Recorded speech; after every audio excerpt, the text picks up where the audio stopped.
Hello, this is Chris Wilhelm, and for the next hour, I'll be reading from the Friday, June 12th issue of the New York Times on the Niagara Frontier Radio Reading Service. Our first story today, Trump picks new intelligence chief after revolt over Pulte. The president said he would nominate Jay Clayton, the U.S. Attorney in Manhattan and the former chairman of the Securities and Exchange Commission, for the permanent role. By Julian E. Barnes, Jonah E. Bromwich, Devlin Barrett, and Benjamin Weiser. President Trump said on Thursday that he would nominate Jay Clayton, the U.S. Attorney in Manhattan, to be the next Director of National Intelligence, after the president faced a revolt from lawmakers over his choice for an interim director without any relevant experience. Mr. Trump had been under pressure to move on from his decision to appoint Bill Pulte, a top housing official, as the acting director, replacing Tulsi Gabbard, who announced last month that she would step down from the post. Mr. Pulte, who has used his current job to attack Mr. Trump's enemies, had come under withering criticism from Capitol Hill. Both Republicans and Democrats have argued he was unqualified to lead the nation's intelligence agencies. Mr. Trump, on a social media post, encouraged the Senate to confirm Mr. Clayton as soon as possible. Few people anywhere in the legal community are respected at the level of Jay, Mr. Trump wrote. Mr. Clayton, 59, was recommended for the post by John Ratcliffe, the CIA director, according to a person familiar with the conversation. The current plan is for Mr. Pulte to take over from Ms. Gabbard on June 19th and serve as the acting director until Mr. Clayton's nomination is reviewed by the Senate. Mr. Pulte, the person said, will seek to shrink the office beyond the cuts Ms. Gabbard had made. Mr. Trump wants Mr. Clayton to lead a smaller office, more narrowly focused on coordination among the 18 intelligence agencies. Senator John Thune, the Senate Majority Leader, got no warning about the announcement, but spoke positively about Mr. Clayton's nomination. I think he's considered to be a very qualified professional with a great skill set for managing a complex problem set, Mr. Thune said. We will try to get him up and considered as soon as possible. The Senate Intelligence Committee scheduled a hearing with Mr. Clayton for June 17th, signaling a desire for Congress to move quickly to approve his nomination. Representative Jim Himes of Connecticut, the top Democrat on the House Intelligence Committee, praised Mr. Clayton and said he would make a terrific Director of National Intelligence. Senate Democrats may also support a speedy confirmation of Mr. Clayton, if only to push Mr. Pulte out of the acting role. Senator Mark Warner of Virginia, the top Democrat on the Senate Intelligence Committee, said he needed a guarantee that Mr. Pulte would not serve as the acting director, a sentiment echoed by Senator Chuck Schumer, the minority leader. Pulte has to go, Mr. Schumer said. He cannot be in the DNI role. Our national security is too important. The appointment of Mr. Pulte derailed the congressional reauthorization of one of the government's most powerful surveillance authorities. But the announcement of Mr. Clayton, who is also a former chairman of the Securities and Exchange Commission, to be nominated for Senate confirmation seemed unlikely to immediately solve Mr. Trump's problems with reauthorizing the law. The House on Thursday rejected a 3-week extension of the law, Section 702 of the Foreign Intelligence Surveillance Act, which will expire at midnight on Friday. With Congress now out of town and some lawmakers headed overseas, it would be difficult to schedule another vote before the deadline. In an administration stocked with officials seeking to win the president's favor, Mr. Clayton has kept a relatively low profile. But since taking over the most prominent federal prosecutor's office in the country in April 2025, he has frequently golfed and socialized with the president, including at Mar-a-Lago, Mr. Trump's estate and club in Florida.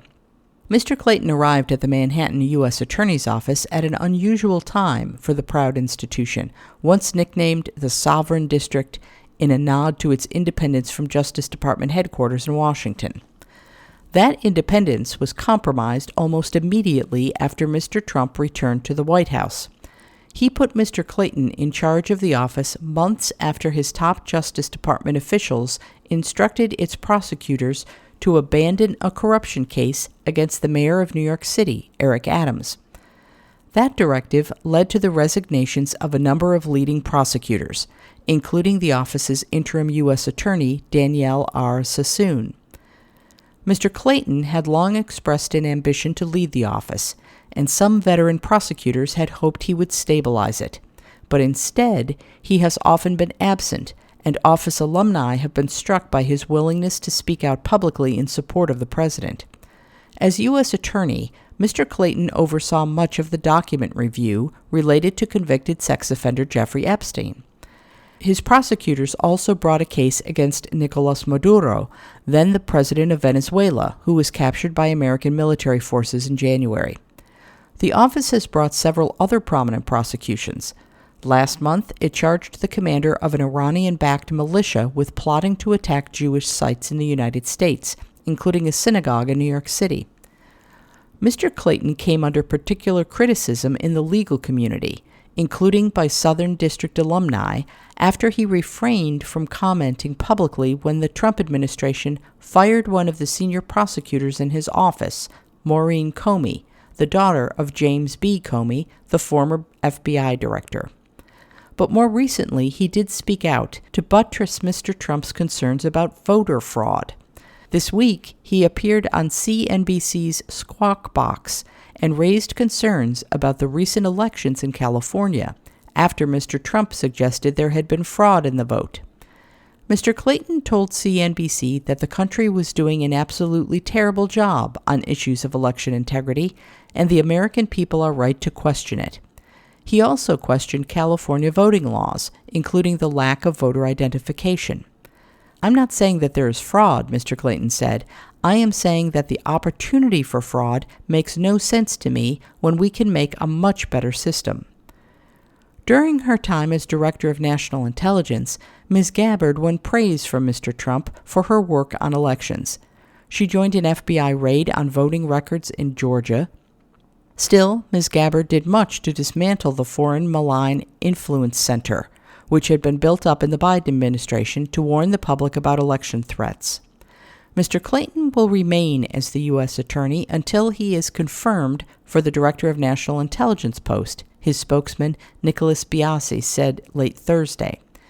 If Mr. Clayton is confirmed, it is unclear who will succeed him on a temporary basis until a successor is confirmed. Much of the office's work was already being overseen by two veteran prosecutors, Amanda Houle, the chief of the office's criminal division, and Sean Buckley, the deputy U.S. attorney. House rejects bill to extend spy power, all but assuring a lapse. A measure to temporarily continue a key surveillance law failed in the House, and members left for a weekend-long recess, making an expiration all but inevitable. By Robert Jimison and Dustin Volz. Members of Congress departed Washington on Thursday without acting to extend one of the government's most powerful surveillance authorities for collecting information on foreign threats overseas, all but assuring that the law will expire as scheduled on Saturday. In a 218 to 198 vote, the House rejected a measure to temporarily renew a statute that underpins the government's cornerstone electronic spying program, known as Section 702 of the Foreign Intelligence Surveillance Act. Not long afterward, Democrats blocked a similar last-ditch effort in the Senate, underscoring the stalemate ahead of a Friday midnight deadline to extend it. A clutch of bipartisan lawmakers had until recently been negotiating some marginal changes to the law in a push to earn enough support for privacy advocates to renew the authority for 3 years. But the group splintered after President Trump said last week that he was installing Bill Pulte, a top housing official and a close ally who has no intelligence background, as acting director of national intelligence. Democrats, including those who had been pushing for the spy law's renewal, said they would not pass legislation extending it unless Mr. Trump backed down from his pick of Mr. Pulte or nominated a suitable permanent pick. Up until Thursday afternoon, the president had refused, despite Republican entreaties to do so or risk a lapse of a critical surveillance power. But hours after the extension bill failed in the House and lawmakers began leaving Washington for a week-long recess, Mr. Trump said he would nominate Jay Clayton, the U.S. Attorney in Manhattan and former chairman of the Securities and Exchange Commission, as his permanent pick for spy chief. It was not immediately clear whether Democrats would view Mr. Clayton more favorably than Mr. Pulte, and the announcement appeared to be too late to prevent the expiration of Section 702. Mr. Trump also did not withdraw Mr. Pulte as his choice for acting spy chief, a demand made by some top Democrats. The expiring authority permits the government to collect from U.S. technology companies like Google and AT&T the communications of foreigners located abroad without a warrant when seeking foreign intelligence information. Officials from multiple administrations have credited the program with helping identify terrorist plots, combat cyber attacks, and monitor the activities of foreign adversaries. Speaker Mike Johnson laid its imminent expiration at the feet of Democrats, calling their opposition to the temporary extension dangerous and very, very shameful, even though more than a dozen Republicans joined them in defeating the measure. They are willing to jeopardize the safety and security of the American people to make a cheap political point, Mr. Johnson said of Democrats. I pray that we do not have a serious calamity on our shores. But the law has long faced resistance from civil libertarians on both the left and the right, who are concerned that it allows the government too much latitude and tramples on privacy protections.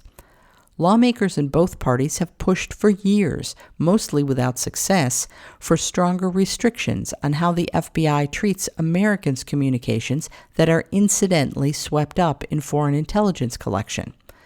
This year, however, the debate has been further complicated by the selection of Mr. Pulte.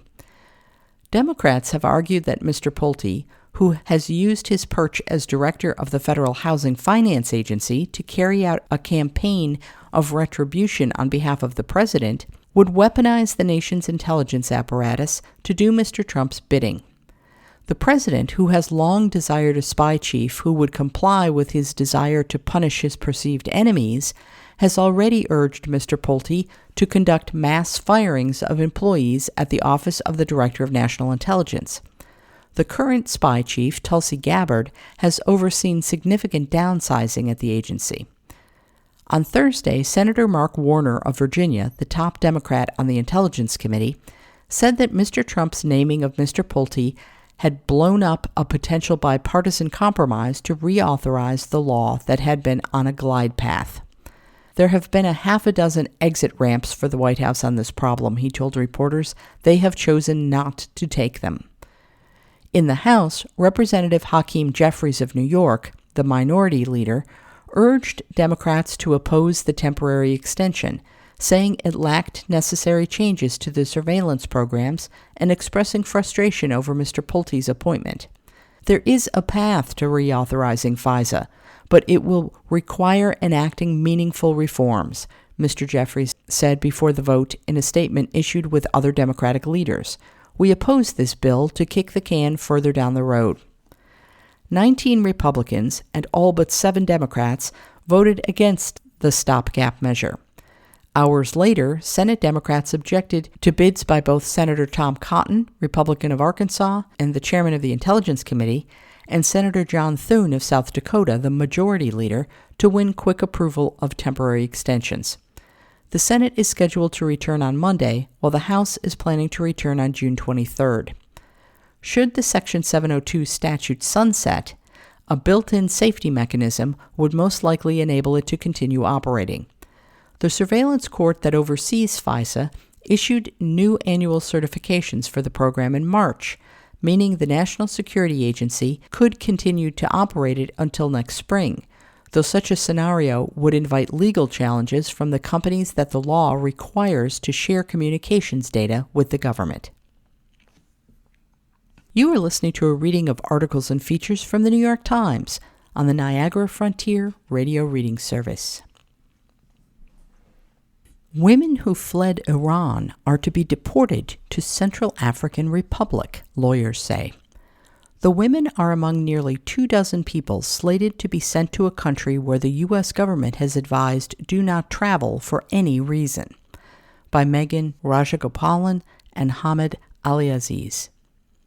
The Trump administration is preparing to deport nearly 24 people to the Central African Republic on Thursday, including at least 2 Iranian women who had sought refuge in the United States, according to lawyers and a government official. The flight, which is expected to include migrants from Afghanistan and Syria, would mark the first such deportation to the Central African Republic, a deeply impoverished country that has been plagued by conflict. The country is so dangerous that the U.S. State Department states on its website, "Do not travel for any reason." At least some of the migrants have received court orders in the United States prohibiting their deportation to their home countries because of the threat of persecution or torture, their lawyers said. Migrants face a higher burden of proof to win this withholding of removal status than they do to qualify for asylum. The Trump administration is working to find ways to deport people despite these court orders. The government is cutting deals with other countries willing to take them. The U.S. has sought or signed agreements with dozens of countries, including Ghana, Equatorial Guinea, and Eswatini. The Iranian women scheduled to be on Thursday's flight have no criminal record and have been granted court protection against deportation to Iran, said Sahar Jalili Poleski, one of their immigration lawyers. The precise circumstances of their cases were not immediately clear, but many Iranians who hold this protection fear persecution over their political beliefs or religious identity. The women were in serious disbelief when they realized they were rescheduled to be sent to the Central African Republic, said Ali Ramana of the Iranian American Legal Defense Fund, who recently met with them. The Department of Homeland Security said it would not confirm future deportations for security reasons. The planned deportations were confirmed by a U.S. official who spoke on condition of anonymity because the plans were not public. A senior immigration official in the Central African Republic said he had no knowledge of any final agreement. The migrants have no ties to the country, and it is unclear where they will live or whether they will ultimately be sent back to Iran. The U.S. government has documented significant human rights abuses in the Central African Republic, including unlawful killings, torture, and arbitrary arrest and detention. It's one of the hardest places in the world to live, and the idea that it would be considered a safe third country is absurd, said Anjali Parin, director of the Global Human Rights Clinic at the University of Chicago Law School. The existence of a deportation deal with the Central African Republic was reported earlier by Reuters. Ms. Parin, who has worked extensively in the country, said it has no functioning healthcare system and that fears of violence are constant despite a tentative peace agreement between armed groups and the state. Mr. Trump campaigned on a promise to curtail immigration, and the White House is looking to step up deportations to third countries as a way to make good on that pledge. The deportation of Iranians would be another example of that policy extending to groups that had previously been seen as U.S. allies or aligned with its values. The administration had been in talks with the Democratic Republic of Congo to deport more than 1,000 Afghans who had aided the U.S. war effort in their country, rather than allowing them to immigrate to the U.S. as planned. Negotiations stalled after a wave of public criticism, leaving the administration to seek new alternatives. Margaret Stock, an Alaska-based immigration attorney and a member of the legal team for an elderly Syrian man who was told he would be on the flight to the Central African Republic, said he has scars all over his body from being tortured in his home country. He feared returning to Syria because he is a Sufi Muslim, she said, and a U.S. immigration judge agreed that those fears were credible. The man, she added, suffers from diabetes, a grave risk in the Central African Republic where medical care, even for routine ailments, is extremely limited. He's not going to be able to access his medication, and he's going to die, Stock said, and they know he's going to die if they send him there. Ms. Stock said the man, who she said has no criminal record, had been released from immigration detention but was later taken into custody again at a traffic stop. Justice Department pushes limits of its power over state elections. The department once tried to stay out of state elections, urging caution. It is now pressing forward with claims of fraud as President Trump revives his unfounded assertions that elections cannot be trusted. By Devlin Barrett. Speaking to a conservative radio host on Monday, the top federal prosecutor in Los Angeles made an unusually pointed prediction that cast doubt on the results of California's primary races, even as votes were still being counted. "We will be charging some people," the prosecutor, Bill Essayli, told the host, Glenn Beck, delivering a promise that would most likely have been considered a violation of Justice Department policy under decades of past practice. "It will be election fraud charges in the next, I hate to put timelines on things, 1 or 2 months, I believe. We need some of these results to be certified so we can prove some of the allegations." The declaration, issued by an outspoken loyalist to President Trump, was a vivid example of the Justice Department's approach to voting under the Trump administration. The agency is seeking to assert more control over elections and challenge how states conduct them, a shift that could have significant consequences in the midterm elections this year, when control of Congress hangs in the balance. It is part of a broader effort by Mr. Trump to undermine confidence in the elections by repeatedly making baseless claims of voter fraud. The playbook dates to his first run for office in 2016, when he raised the specter of a rigged vote during his campaign and revisited the unfounded assertion even after he was declared the victor because Hillary Clinton had won the popular vote. In 2020, he revived the strategy, going so far as to try to overturn the results in swing states that had been won by Joseph R. Biden Jr. In the last year alone, the Justice Department has sought voter roll data from most states, sued those that have declined to comply, opened a criminal investigation into 2020 election results in Fulton County, Georgia, a state Mr. Trump narrowly lost that year, and demanded ballots from the 2024 race from Wayne County, Michigan. The administration is throwing everything against the wall that they can find and nothing is sticking, said David Becker, a former voting rights lawyer at the Justice Department, who is now the executive director of the Center for Election Innovation and Research.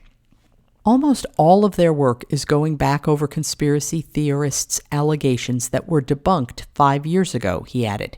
They are running out of tools in their toolbox.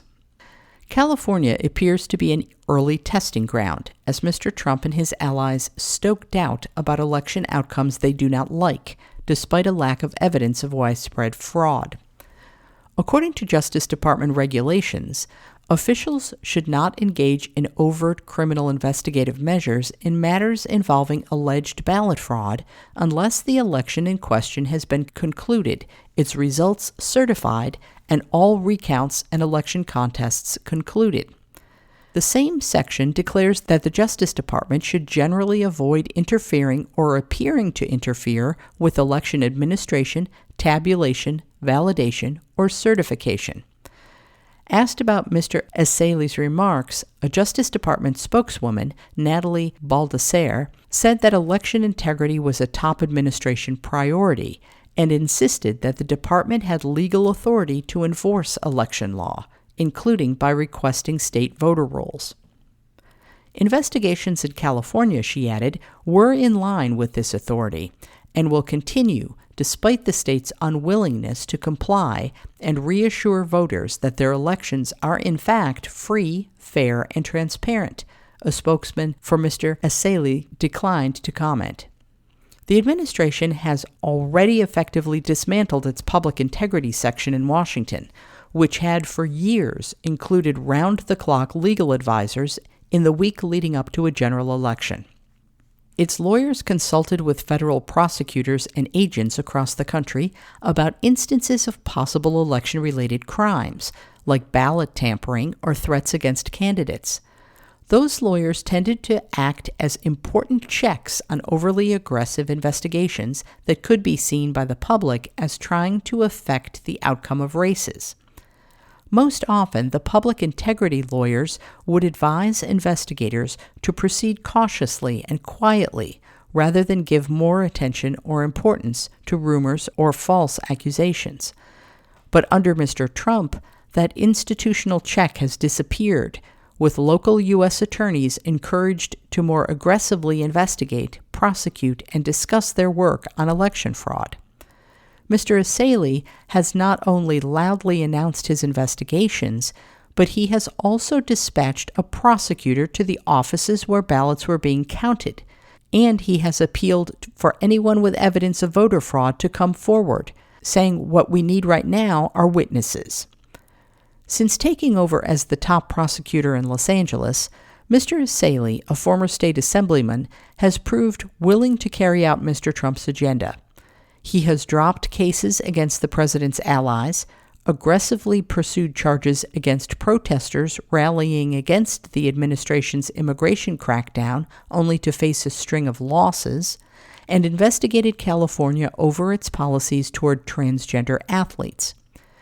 Mr. Essayli has criticized voting laws in the state as particularly vulnerable to fraud and manipulation, joining a chorus of Republicans who have assailed the process. California is particularly slow when counting ballots because of how many residents vote by mail. After holding an election on June 2nd, officials in the state were still counting votes this week, prompting GOP lawmakers to claim that the delay meant deceit. Some of these efforts are so diabolical and so far upstream it is impossible to prove, Speaker Mike Johnson said, but I think everybody knows instinctively something is wrong here. Dora Rose, the deputy director of the League of Women Voters of California, countered the claims of fraud that Mr. Trump and his allies were pushing.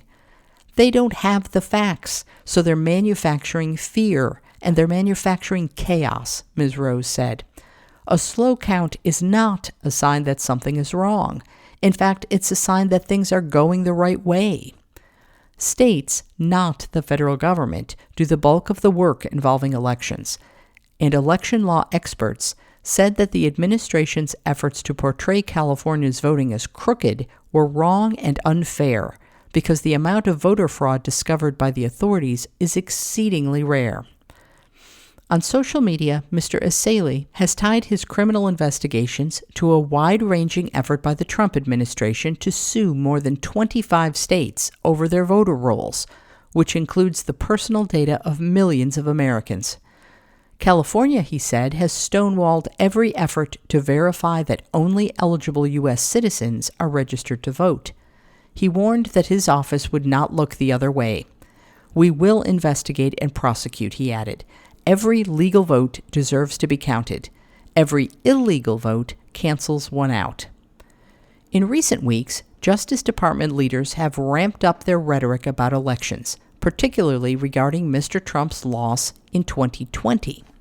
The acting Attorney General Todd Blanche said in an interview last month on Fox News that there was a ton of evidence that the election was rigged. Such evidence had existed for many years, he added, but the people responsible were very good at hiding up misconduct. Even though the White House has no formal or legal role in administering elections, Mr. Trump installed Kurt Olson, who tried to help overturn his election loss in 2020, to oversee election integrity and security. Mr. Olson has since moved to the Justice Department, working in a U.S. Attorney's office in Florida that is investigating what Trump supporters called a grand conspiracy against him. Despite the Trump administration's demands for voter roll data, at least 8 federal district judges have turned the administration away. Half of those judges were appointed by Mr. Trump. The administration is appealing the decisions. I don't know that the Department of Justice has ever had a 0-for-8 streak, Mr. Becker said, adding that Mr. Essayli's comments were likely to make it even harder for a judge to rule in the administration's favor. Under Mr. Trump, the Justice Department has struggled to retain personnel, rapidly losing thousands of career lawyers and installing ardent, less experienced loyalists in their place. While the president's unfounded claims of fraud were eroding trust in the election system, Mr. Becker added, the Trump administration's election investigations were having a similarly corrosive effect inside the department. They are running out of people, he said. When the only people you can hire are bad lawyers, you get bad cases litigated badly. You are listening to a reading of articles and features from the New York Times on the Niagara Frontier Radio Reading Service. Trump, in latest pivot, retracts threat to strike Iran again and widen the war. Mr. Trump said that Iran was close to signing a peace deal. So far, weeks of talks have failed to produce an agreement. By Max Birak, Anuprita Das, Michael Levinson, and Jonathan Swan. President Trump began Thursday by threatening to bomb Iran for a third consecutive night and then seize Karg Island, Iran's main oil export hub in the Persian Gulf, an escalation that risked opening a deadly new chapter in the months-long war. Hours later, he abruptly reversed course. In a post on social media, he said he had called off the strikes planned for Thursday night based on the fact that discussions with the Islamic Republic of Iran have been brought to the highest level of Iranian leadership and approved. At an event in the Oval Office on Thursday afternoon, Mr. Trump said the United States and Iran had agreed to a deal, subject to finalization of documents, and that it could be signed in Europe as soon as this weekend at a ceremony with Vice President J.D. Vance. It's a very strong memorandum of understanding that is a little conceptual, Mr. Trump said. But a spokesman for Iran's foreign ministry, Esmail Baghi, pushed back on Mr. Trump's assertion that both sides had reached an agreement. The claims which have been made regarding the agreement are speculative, and nothing has been finalized, Mr. Baghi said, according to Iran's state broadcaster. Mr. Trump's pivot was the latest in a dizzying pattern by the president, alternating between threats to escalate the war and claims that Iran is close to signing a peace deal. Shortly before he called off the strikes on Thursday, Mr. Trump spoke to Pakistani officials who have been mediating between Washington and Tehran. The Pakistanis told Mr. Trump that we have a deal with Iran, according to a senior administration official. Mr. Trump also spoke to his partner in the war, Prime Minister Benjamin Netanyahu of Israel, about the emerging memorandum of understanding with Iran to enter negotiations, Mr. Netanyahu's office said in a statement. Israel is not a party to the agreement, the statement said, but Mr. Netanyahu thanked Mr. Trump for promising that once a final deal is reached, it would compel Iran to give up its highly enriched uranium, dismantle its nuclear program, limit its missile production, and end its support of militias in the Middle East. Mr. Trump said that once the deal was signed, Iran would reopen the Strait of Hormuz, the critical oil shipping route, and the U.S. military would lift its blockade on ships entering and leaving Iranian ports. Mr. Trump added, "They will not have a nuclear weapon. They have agreed to that." It was not clear, however, if Iran had agreed to any changes in its nuclear program. So far, multiple rounds of talks over the past 2 months have failed to produce an agreement to end the war, restrain Iran's nuclear program, and reopen the Strait of Hormuz. And Mr. Trump did not offer any details to support his claims of a breakthrough. Before Mr. Trump retracted his latest threat to attack Iran, Iranian and American forces had exchanged attacks on 2 consecutive nights this week, raising fears around the region that the fighting in the Middle East might become impossible to contain. After striking Iran on Tuesday night in retaliation for the downing of an Army Apache helicopter, Mr. Trump and Defense Secretary Pete Hegseth approved another round of attacks on Wednesday night that they said was meant to pressure Tehran to agree to peace on the president's terms. As Mr. Hegseth put it, "If we need to negotiate with bombs, we'll negotiate with bombs." Ricardo Alcaro, an Iran expert at the Institute of International Affairs in Rome, said that Iran was unlikely to ratchet back its strikes on U.S. bases in the region as long as it is under attack. If the Iranians perceive this military power is to force them to accept concessions they are unwilling to accept, they are much more likely to respond by escalating than by giving in, he said. The fighting has unfolded against the backdrop of an April ceasefire that was meant to usher in talks to reopen the Strait of Hormuz and permanently end the conflict.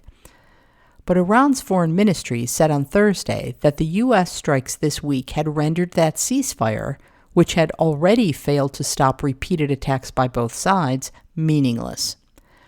Mr. Trump has at times seemed wary about escalating a war that is unpopular with Americans, according to polls. But he started Thursday with a social media post declaring that the United States would hit Iran very hard tonight and then turn its sights to a more ambitious goal. At some point in the not-too-distant future, we will be taking Kharg Island and other oil infrastructure points and assume total control of their oil and gas markets, much like we have with Venezuela, he wrote. In an interview on Fox and Friends on Thursday morning, Mr. Trump sounded more ambivalent about taking the island. "I don't know that America has the stomach for it, to be honest with you," he told the show's hosts. "You know, you'd make a fortune, but I don't know that America has the stomach. I think they'd like to see us come home." And then hours after that, he had changed his tone entirely. Storming the island would be difficult, analysts said, and could expose American ground troops to attacks. A coral outcrop in the northern reaches of the Persian Gulf, Kharg Island sits roughly 15 miles off the Iranian coast. Before the war, about 90% of the country's crude oil exports transited through the island, which is surrounded by water deep enough to allow large oil tankers to dock. Iran is believed to have bolstered its defenses on the island, including moving more military personnel there this year. After Mr. Trump issued his threat to take the island on Thursday, Iran's lead negotiator in Washington, Mohammad Bagher Ghalibaf, warned the United States on social media that impulsive decisions will reset the entire board for the worse, explode energy infrastructure and markets, and create an endless quagmire that you will be stuck in for years. Because Kharg Island is some 400 miles away from the Strait of Hormuz, even U.S. dominance of the island would do little to stop Iran from controlling the flow of commercial ships in the waterway. It could also cause oil prices, which are up about 30% since the start of the war, to soar even further, especially if Iran retaliated by attacking oil infrastructure in the Persian Gulf. World Bank warns Iran war is slowing global growth. The world economy is weakening as energy prices fuel a new bout of inflation, by Alan Rappaport. The war in the Middle East is slowing global economic growth this year to its weakest pace since the COVID-19 pandemic, according to a World Bank report published on Thursday that revealed the fallout of soaring energy prices. The U.S.-Israeli attack on Iran in late February has led to a prolonged disruption of cargo traffic through the Strait of Hormuz, causing oil, gas, and fertilizer prices to gyrate for months. The disruption to global supply chains has fanned a new round of inflation, raising expectations for higher interest rates and slower output around the world. The World Bank lowered its growth outlook from earlier this year, projecting output to slow to 2.8% in 2026, from the 2.9% it grew in 2025. It estimated that output could fall to 1.3% if the conflict escalated and supply disruptions were protracted. The conflict appeared to be escalating on Thursday when President Trump threatened additional attacks on Iran and a takeover of its energy infrastructure. At some point in the not-too-distant future, we will be taking Kharg Island and other oil infrastructure points and assume total control of their oil and gas markets, much like we have with Venezuela, Mr. Trump wrote in a post on social media. Uncertainty over the arc of the war is expected to persist, as Mr. Trump said later on Thursday that he was canceling the strikes on Iran while negotiations continued. After more than 4 years of persistent inflation, the war is pushing prices higher again. The World Bank projects that global inflation will rise to 4% in 2026, from 3.3% last year. The increase is being driven by a 22% rise in commodity prices, which in January had been expected to decline. Rising prices in the Eurozone pushed the European Central Bank to raise interest rates on Thursday, making it the first global central bank to increase borrowing costs in the wake of the war. The inflation rate in the Eurozone was 3.2% in May, driven by higher energy prices stemming from the closure of the Strait of Hormuz. The Middle East is bearing the brunt of the global slowdown as the war impedes oil exports. Europe is also facing substantial headwinds because of its reliance on natural gas imports. High food prices and fertilizer shortages are slowing growth in sub-Saharan Africa. The U.S. economy has been relatively resilient because of tax cuts, artificial intelligence investments, and domestic oil production. Despite those buffers, the United States is also contending with rising consumer prices. On Wednesday, the Consumer Price Index showed that the annual rate of inflation rose to 4.2% in May. That was up from 2.4% before the war in the Middle East started, and the fastest pace since April 2023. The World Bank said policymakers needed to balance their goals of containing inflation and supporting economic growth. It warned that weaker investment could lead to slower hiring. The conflict has taken a toll on global activity, but every crisis also brings an opportunity, said Ian Coase, Deputy Chief Economist at the World Bank Group. This moment should be used to strengthen policy frameworks, invest in infrastructure, accelerate business-enabling reforms, and mobilize private capital to support job creation at scale. You are listening to a reading of articles and features from the New York Times on the Niagara Frontier Radio Reading Service. UK Defence Secretary resigns in a blow to Starmer.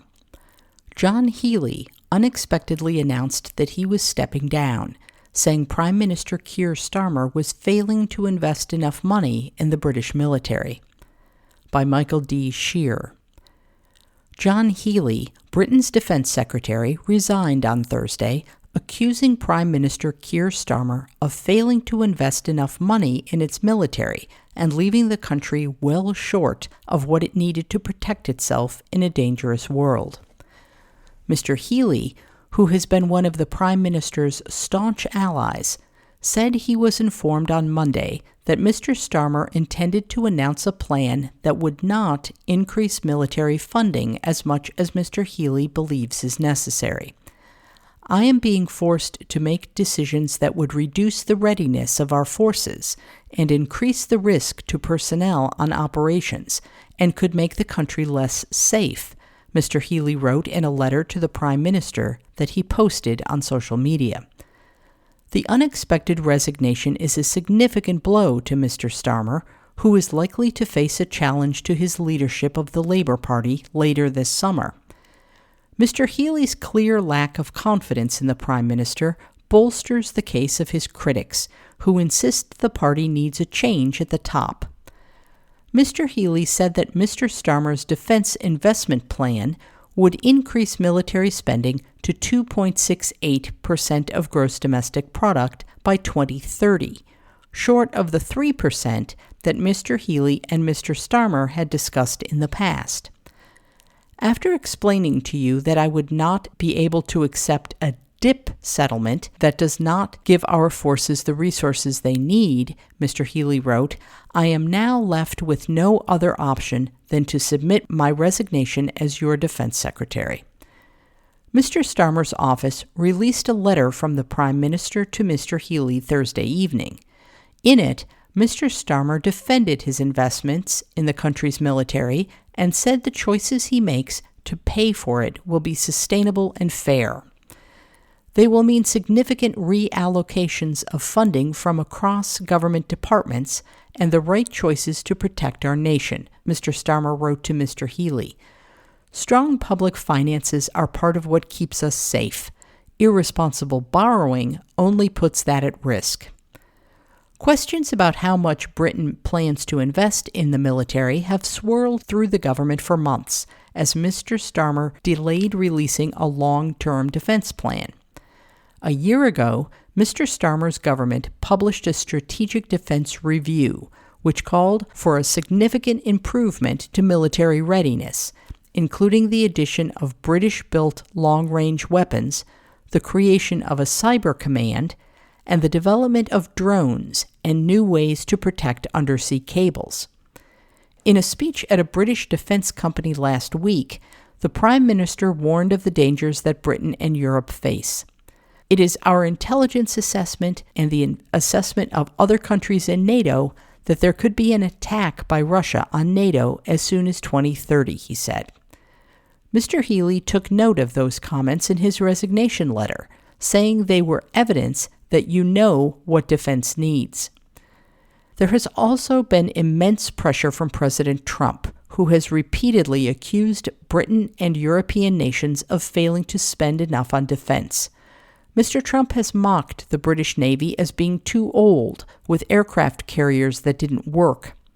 But the sluggish economy in Britain has made it challenging for Mr. Starmer to find the money for a big lift in military spending without making politically unpopular decisions, such as tax increases, cuts in other domestic programs, or large-scale borrowing.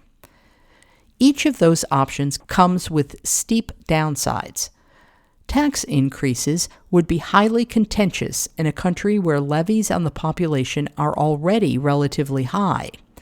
Many people in Britain remember with anger the steep cuts to popular services, known as austerity, put in place by previous Conservative Party-led governments, and financial markets would likely respond poorly to more government borrowing.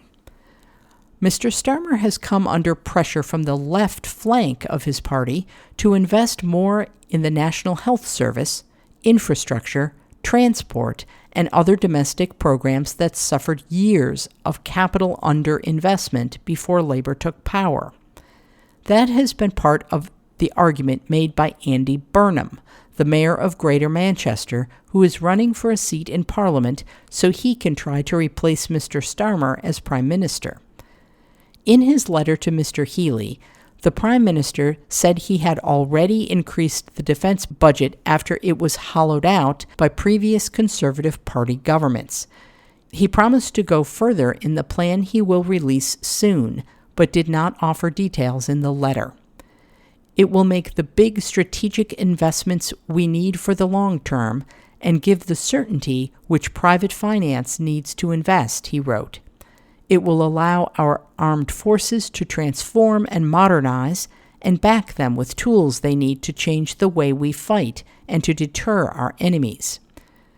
In his own letter, Mr. Healey appeared to lay much of the blame for lower military spending on Rachel Reeves, Britain's top finance official, who oversees the Treasury.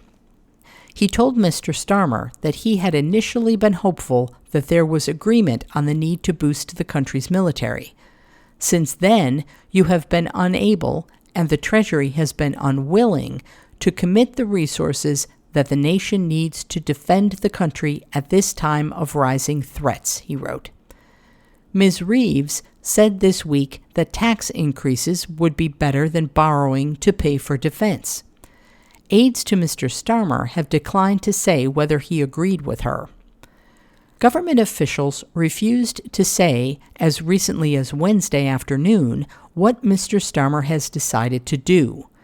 A spokesman told reporters on Wednesday that the investment plan would be unveiled before a NATO meeting at the beginning of July. In Parliament on Wednesday, Kemi Badenoch, leader of the Conservative Party, accused Mr. Starmer of delaying because of concerns about how to pay for the defense investments. Projects have been put on hold, and Britain is getting weaker with every passing day, she said. At a time of increased global instability and tension, with war in Europe and the Middle East, the Prime Minister is paralyzed, giving the armed forces less than half of the minimum that they need. Mr. Starmer responded by noting that military spending had fallen during the 14 years that Ms. Badenoch's party was in power.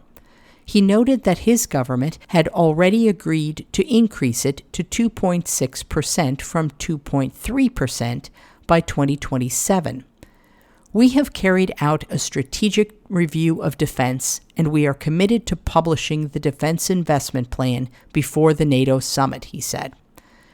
Tony Travers, a professor of politics at the London School of Economics, said that Mr. Healey's resignation carried weight in Britain because he was not regarded as a ruthlessly ambitious politician or someone prone to rash decisions.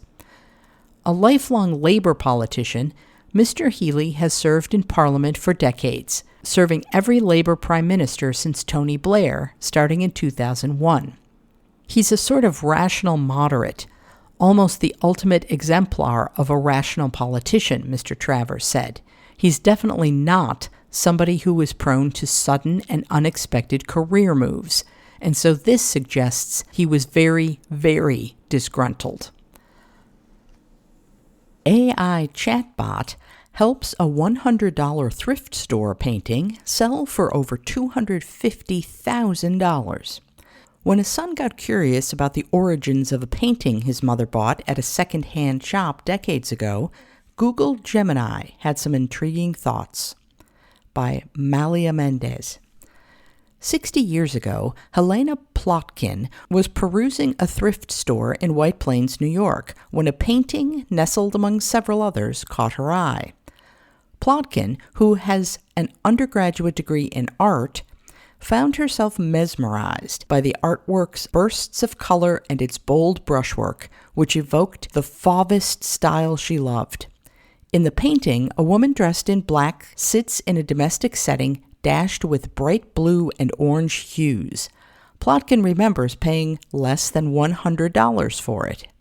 The painting hung on Plotkin's wall until last December, when, with the help of artificial intelligence, she discovered that her decades-ago thrift find was in fact a relic of European art history.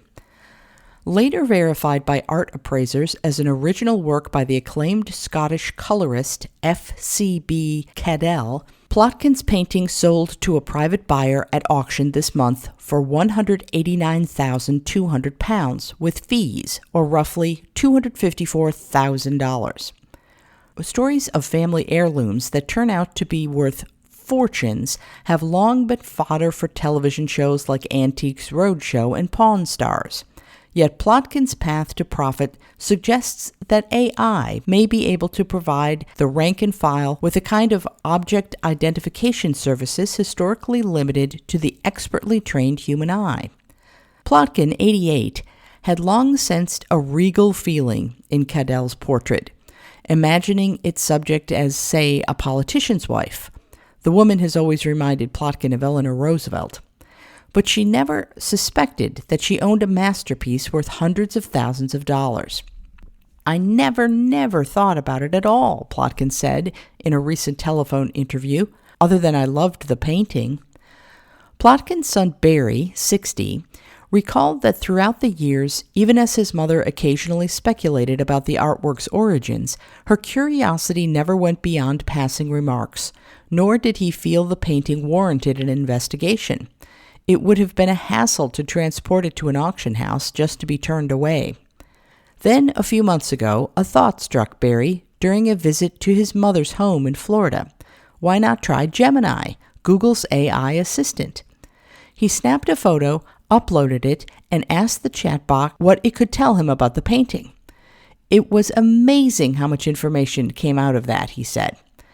In some of Gemini's early responses, it noted the painting's orange accents, its Art Deco aesthetics, and its lilac backdrop, all unmistakably characteristics of Cadell's work.